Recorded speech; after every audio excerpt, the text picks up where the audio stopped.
प्राचीन काल की बात है। सरयू नदी के किनारे कोशला नामक राज्य था। कोशला राज्य की राजधानी अयोध्या थी, जिसके राजा का नाम दशरथ था। राजा दशरथ के 3 पत्नियां थीं, जिनके नाम थे कौशल्या, कैकई और सुमित्रा, परंतु बहुत समय से उनकी कोई भी संतान नहीं थी, जिसके कारण उन्हें उत्तराधिकारी की कमी हमेशा सताती थी। इसके विषय में उन्होंने ऋषि वशिष्ठ से बात की और पुत्र कामिष्टि यज्ञ करवाया। यज्ञ के कारण उनकी पत्नियों को 4 पुत्र हुए। उनकी पहली पत्नी कौशल्या से राम, कैकई से भरत और सुमित्रा से लक्ष्मण और शत्रुघ्न का जन्म हुआ। सभी राजकुमार शास्त्रों और युद्ध कला में निपुण थे।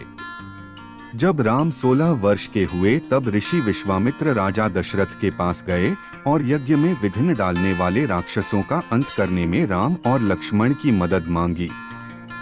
राम और लक्ष्मण ने इस कार्य को आदर से मान और कई राक्षसों का अंत किया, जिसके फलस्वरूप उन्हें ऋषि विश्वामित्र ने कई दिव्य अस्त्र प्रदान किए। एक दूसरे प्रदेश मिथिला के राजा जनक भी निसंतान थे। ऋषियों के कहने पर राजा जनक ने अपने राज्य के खेत में हल चलाना शुरू किया। हल चलते समय उन्हें एक धातु से टकराने की आवाज आई। जब राजा जनक ने देखा तो उन्हें सित के कलश में एक कन्या जमीन में गड़ी हुई मिली। उस कन्या को जैसी ही राजा जनक ने मिट्टी से निकाला, राज्य में बारिश होने लगी और उस कन्या को जनक अपने महल ले गए।